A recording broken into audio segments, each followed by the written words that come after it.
Great. Thank you, everyone. Thanks for joining at this time. So today we would be discussing about how we can, apply events to make our forecast or make our planning process much more accurate. So that's what we would be discussing in this session. So let me, give a brief intro about Anamind first to people who are new to this webinar series. We have been conducting these webinars from April onwards. Initially, we had conducted webinars for thought leaderships for across industry. You would find those webinars in our archive section, so you can refer them as well. They were quite wonderful with lots of insights for us. Now we have come up with the Anamind Learning series, where we are just trying to showcase, various features or various methods through which we can improve our forecast. So that's and not just forecast, but our entire planning process. So in the last week, we had done the BI reports uh, platform where we showcased how we can basically utilize the BI tools to review and improve the forecast and what are the various forecasting methods available or what are the various measuring techniques which are available which we can honestly make use of to better the forecast, be it bias, be it forecast value add, be it forecast error value, and things like that.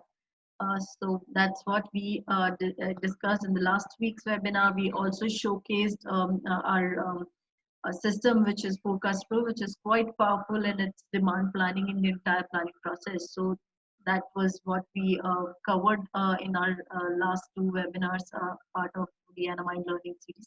In this webinar, we would be discussing the event handling part as to how can we handle the events which are, say, sometimes just one of in the lifetime. So things like COVID, how it is impacting our planning, or it could be, say, recurring event. It could be recurring event in different time periods. It could be different kind of situations. It could be stock out. So how do we handle those circumstances? So that's what we would be covering.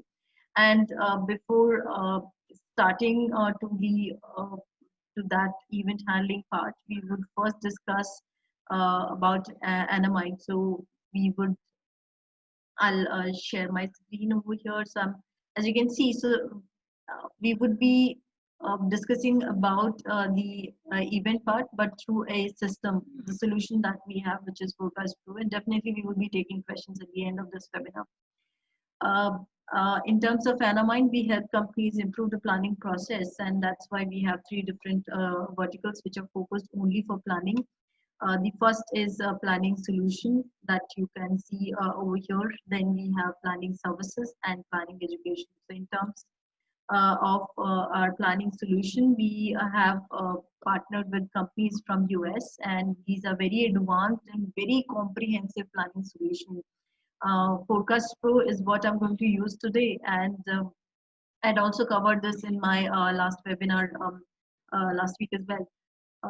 The Forecast Pro is very comprehensive in its demand planning capability, the kind of scenario planning it allows us to do, the kind of event handling feature, the collaboration part. It's really powerful, and I'm truly amazed to see the features of the system. And that's the reason we came up with this series, just to showcase what are the possibilities that are there not only in this solution, but maybe you can also apply it in your planning process to be able to get the forecast as accurate as possible in these circumstances.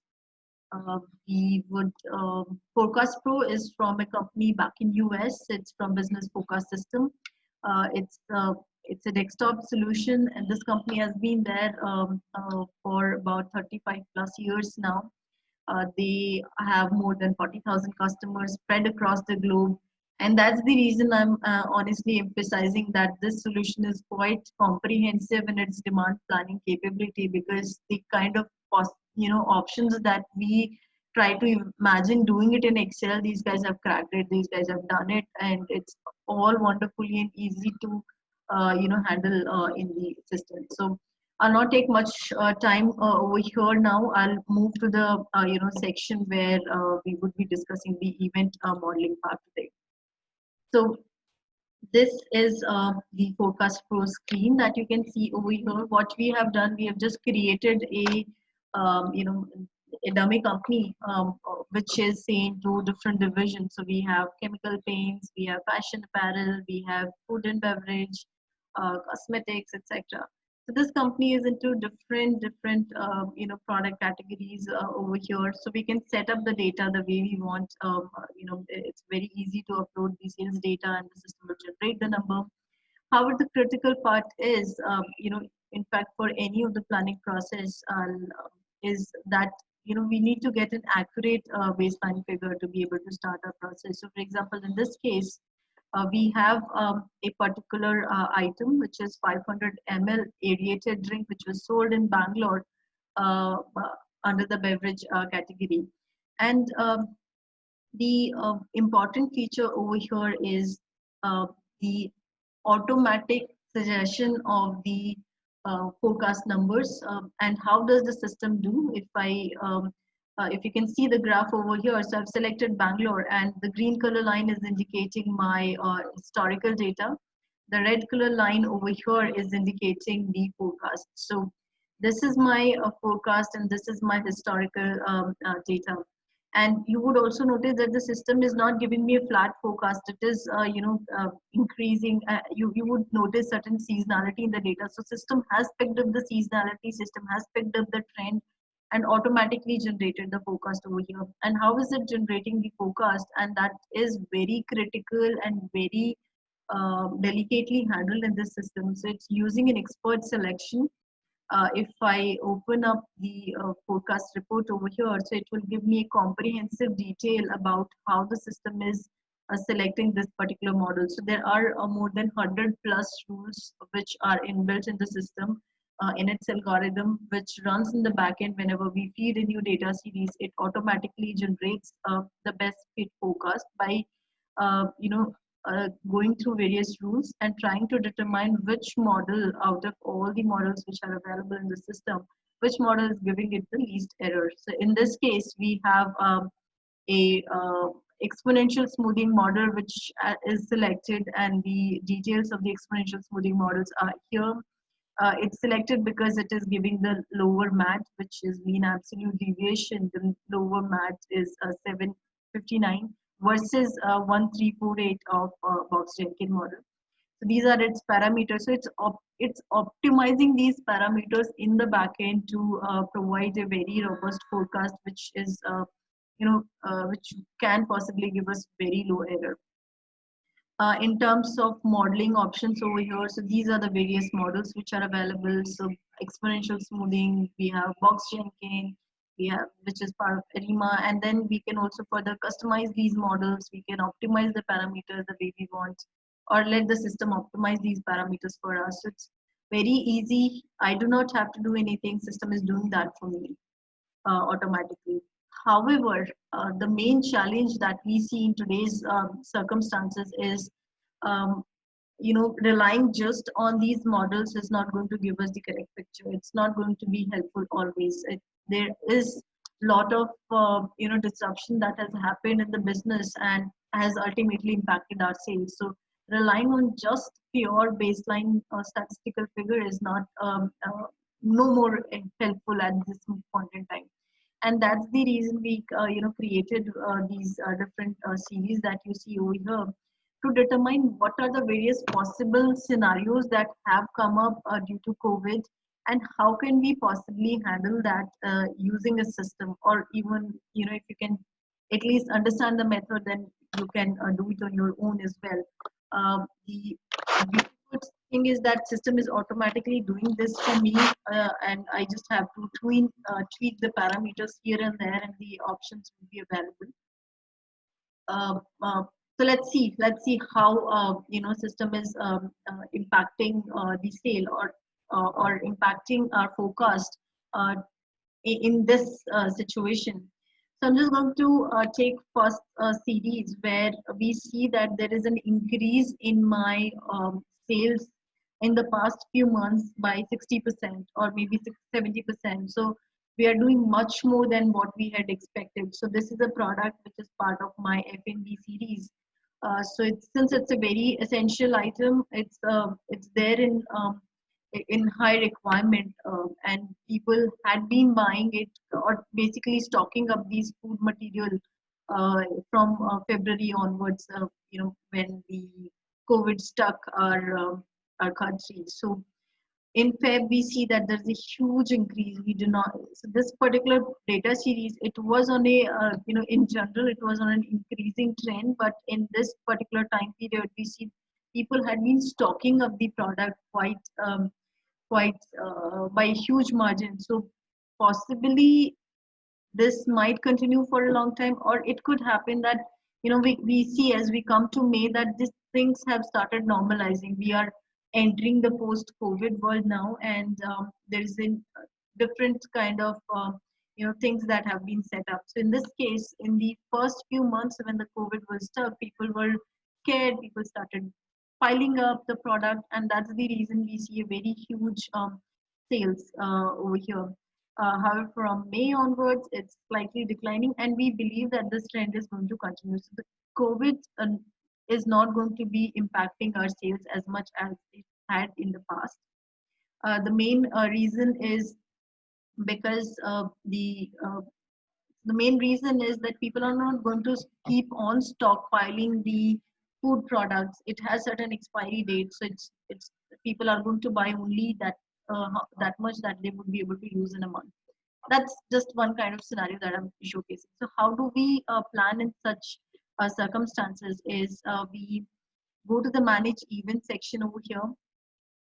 So what we have done essentially over here is we have created, there's a way to create events, and what we have done, we have created the event.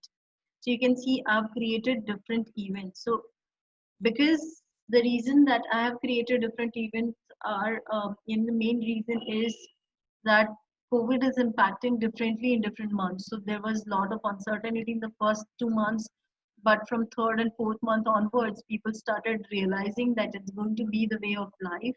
We will have to live with it, and that's the reason their behavior towards certain products, certain the way they they're going to keep up is changing. So that's the reason it's really important that we should create different events for different time periods, and that's what you see over here. So I'm going to use the event where I've marked February, March, April, May, all the 4 months with event. I believe that this event for this particular product is over. The product is now going to behave normally. Things have opened up, so my business is going to be as usual as it was in the past. So that's why I've selected four different you know uh, events, and I've not selected it for the future period. And when I click on commit, where I'm telling you that smoothen the history of these four periods and give me the forecast, so you would notice that this forecast that I have received is at par with the pre-COVID time. So it's kind of in line with the growth that we were expecting pre-COVID, and that's how it is going to give me the focus. So that's one way of handling the event in case the event was only disruptive only for a few months, only for one time, and it's not going to be there continuing for forever in the future. So that's one method. It's really important that we mark separately, at least in this circumstances. If the behavior of the customers towards the product remains same throughout, then we should mark only one particular event, and we should not create multiple events. In the second instances, this is also a very a different scenario where we have a particular product. It's also an essential product, but the demand was so high that it just went out of stock in the month of March. The moment the news came out, it just went out of stock. It was just not available. This product, particularly maybe in a particular location, was not available. So how do we plan for such disruptive events? Maybe this was because you can just imagine that this might be because of a different situation altogether, where the production was not happening because of which my stocks went down. Uh, the as we know, the factories were not operational. So even if there was a high demand, the factory was not able to supply the product because the labors were migrating, because there was very huge buying from the customers. They were stockpiling. So in such case, what we can do is we can create an event. We can tell the system that this was a very uncertain time. This is not going to happen again. This is just one of stock yeah, out kind of situation. So this is not going to happen again. And we can just simply mark it as a stock out. So I'll select this time period and I'll mark this as stock out. So I just do that, and you would notice my forecast is changing. So it's now telling the system that ignore this particular data series. We are now able to explain the deviation of this particular time period. It was because of COVID, because of which the stock out happened, and this is not going to happen again. That's the key information over here, that this event is not going to be repeating itself in the future.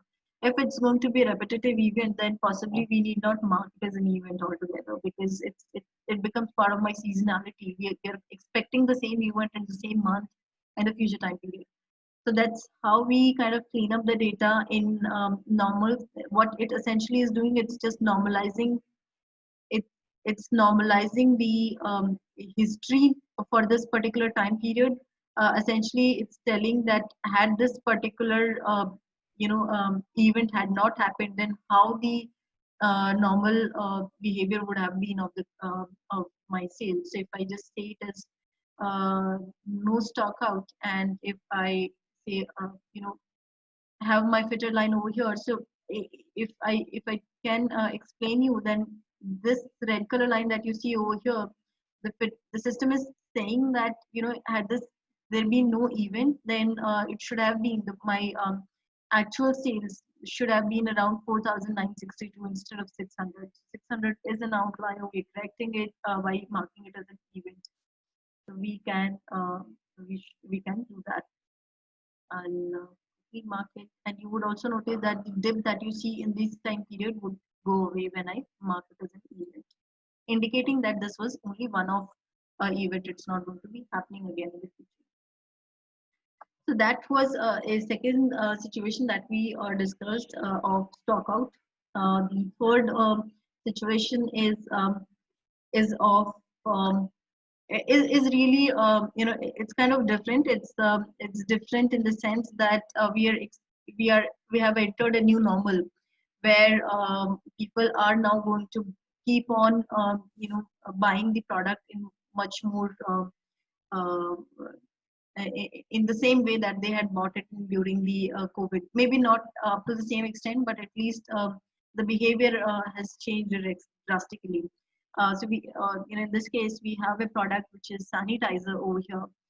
So we know that the habits of people, especially the hygiene habits of people in India or across the world, is changing. So it's not going to be the same. It's not going to be same in terms of how it was pre-COVID. So we need to tell the system that this is going to be a new normal. It's going to be kind of remain this. It might remain the same, or maybe it might remain same for say next 2 months, and then it's going to go down slightly. We would want to still wait and watch and see how the things are moving, and then we'll take action. I'll discuss this topic. I'll be taking up the questions at the end, so you can type your questions in the chat, and I'll definitely answer them in the end of the session. So in this circumstances, as I was saying, that the sale had been say quite high for during the COVID times, and we are kind of expecting the same behavior to continue, uh, at least to be very cautious in the next 2 months. So that's what we are going to do. I'm going to use a different technique. Instead of say marking event, I'm going to cleanse my history. So I'm going to cleanse my history in the sense I'm going to tell that this particular time period, which was uh, from March till May, there was a COVID, because of which we saw an increase in my sale by a quite high margin. So what we have done, we have created certain weights. So let me show you the Excel file for the weights. So over here I have my weight file. Yeah. So in this case, we have considered a new normal situation where we have told the system that in March it was 160%. So what the sale that we had expected was 160% of what actually should have been. And in April it was 145, then 135. Then from June, July until August, we are expecting that people are still going to be really cautious. They are going to be very scared about their hygiene habits as the COVID numbers would keep on increasing. So they would be very cautious on that. So we would want to wait and watch, at least for the next 3 months. We want to wait and watch, and that's why we have increased the number. And for later time period, we have just made it as it is. So it was just it's going to be happening as it had happened in the past. This is one option that we have taken up. We can tell the system that use the new normal over here, where this particular time period, at least for the first 3 months, there's going to be huge sale, and then it's going to return to normal. And when I mark that, as you would have noticed, these sales after say August onwards, it declined. So what it is trying to do in the back end, it's cleansing the history. It's telling, it's normalizing the history. It's setting the base to one. It's trying to determine, okay, this was 120%. So it's trying to generate the forecast basis that, and then multiplying it automatically by the number that we have chosen. So we are incorporating the judgment from the market, and we are also keeping a wait and watch strategy over here.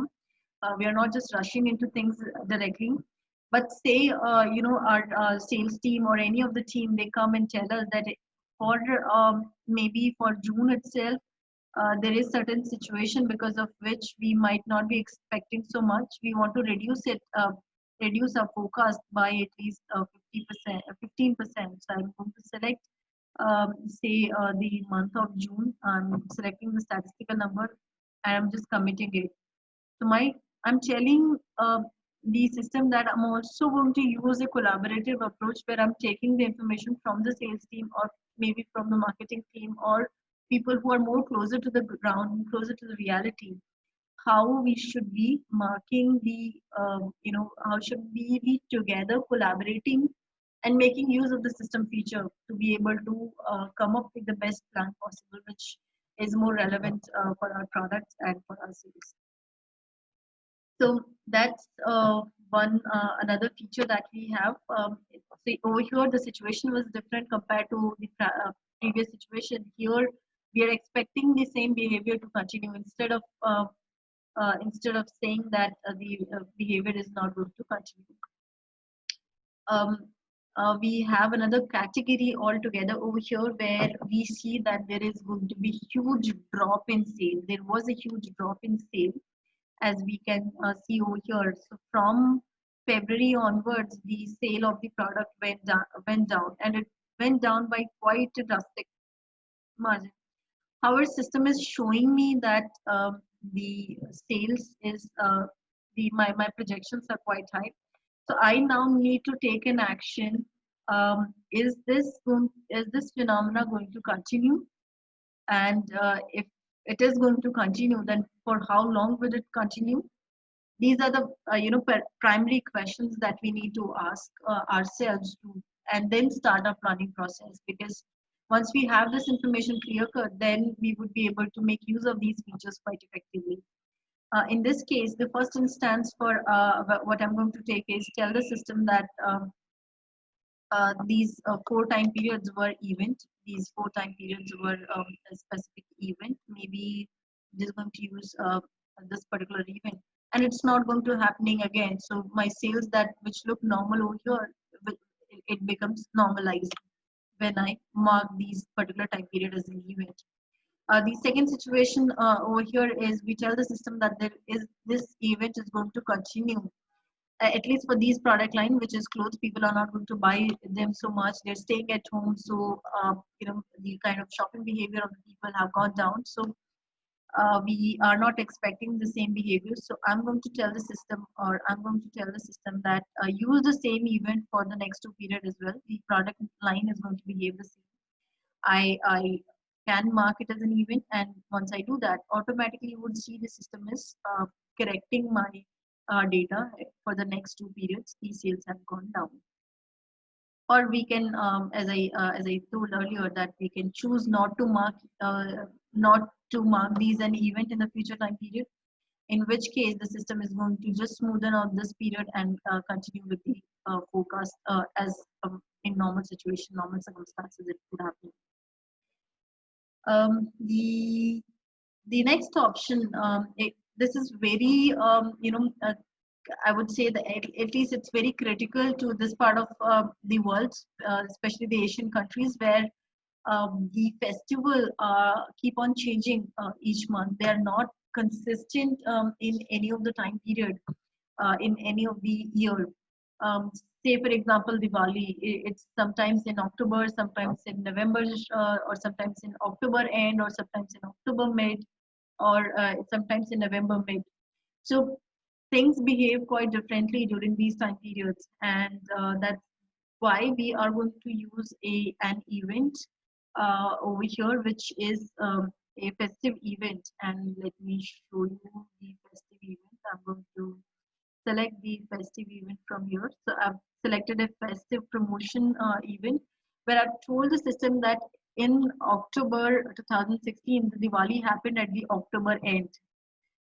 In 2017, Diwali happened in October mid. So I'm creating different events. I'm not using the same events over here. In November, the Diwali happened either at the start of November or in the mid of November. It was actually in mid of November. Uh, in uh, in last year, Diwali happened in October end, and now we are expecting Diwali is going to behave very likely with what we had seen in November 2018. So it's really important that we not only mark the events in the past, but we also mark them in future. We are kind of telling the system to imitate the behavior of, imitate the pattern of the previous event and apply the same event in the future.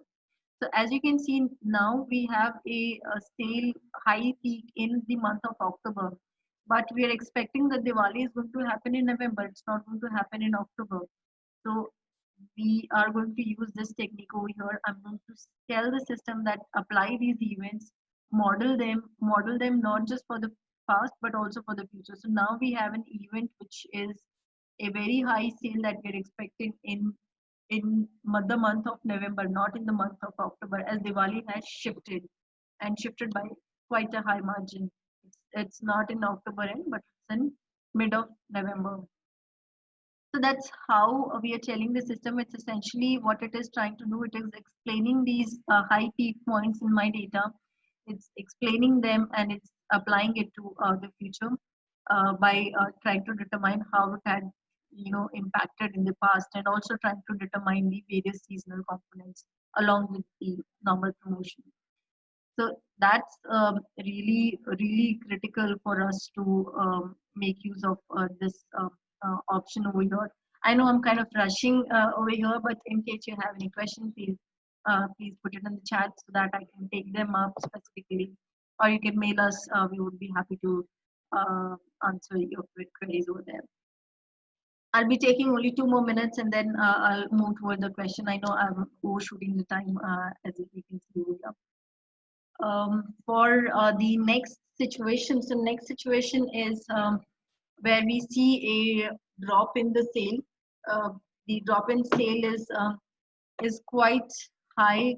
It's the sale, as we can see over here, it has dropped by quite a high margin, and we are expecting that the moment now when the markets have opened up, the government has reduced the restriction on the possible sale of a lot of products. So we are expecting that the sale of this product is going to go high. It's not going to be very low. So that's the reason we are going to tell the system that mark the COVID-19 event. We are just going to mark these disruptive time periods, and I'm just going to say okay. and automatically my forecast would be adjusted. So now my forecast is more in line with my seasonal parameter, and also is ignoring these time periods where I had seen very huge reduction in my sales because there was a restriction in the policies by government. We can also take a corrective action through the override facility in the system, where we can mark the override, say for at least for the month of June, that because we are expecting very high sale in June, it's going to be much higher than what the system is also projecting. So maybe we want to have a increase of 15% in the month of June, and that's why you see a red dot over here. So I'm telling the system that use maybe increase the forecast by 15%, at least for the month of June, because there was a piling up of the demand because people were not able to buy product in the last few months. So now they want to, there would be more number of people who would be coming in buying the product at least for this particular in this particular time period. So then apart from say statistical numbers and my my corrected numbers, I can see the final focus. Along with that, I can see my value, margin, etc., and then take more insights on my data and see how I can further correct my sales as much as possible.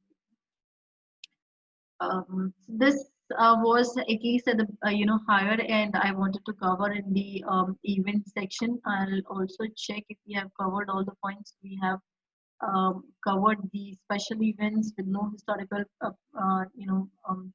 precedence. Then we have covered the out of turn promotional events.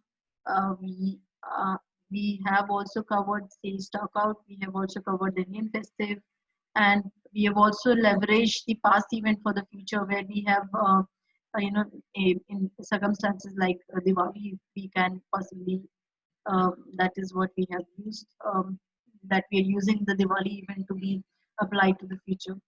We can use a lot of other techniques through events, like we can say if a promotion was happened uh, eh, say in the month of February last year, but it's not going to happen in this year.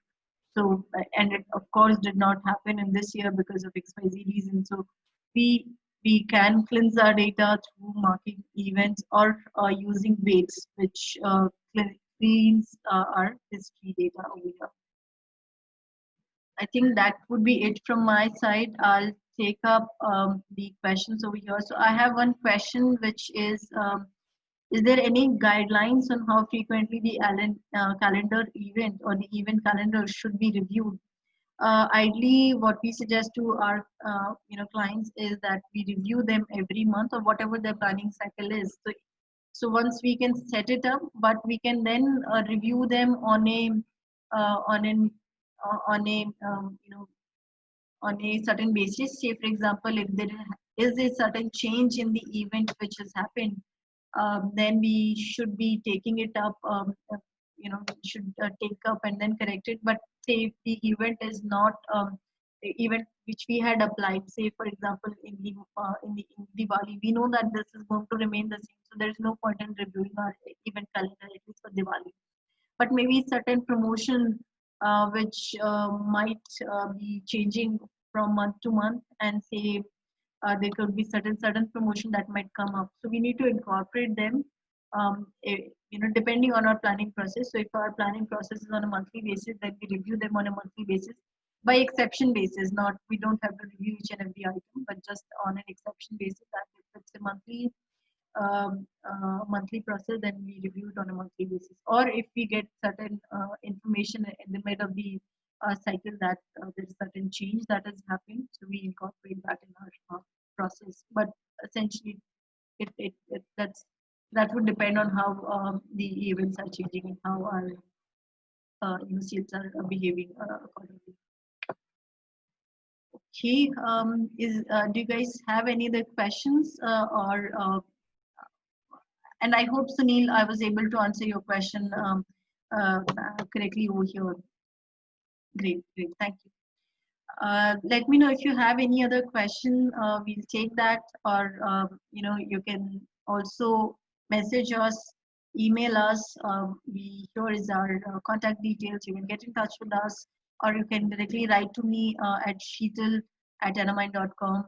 We would be happy to help you with any of your queries. Okay, thank you so much. I think that's it for from my end, and we'll see you in the next session. We have another session that is coming in uh, for um, for our next week, which is on the collaboration. I think that's really important, at least in this time period, how to use the collaborative process much more effectively, and how do we review it accordingly. That's really important. That's for next week. We also have another webinar tomorrow, uh, which is on Streamline, which is a very comprehensive solution. So we would be discussing the various features of Streamline, what we can do, what are the various supply planning parameters that we can possibly use in our planning process and make our process much more better. Thank you, everyone. Thanks for being here.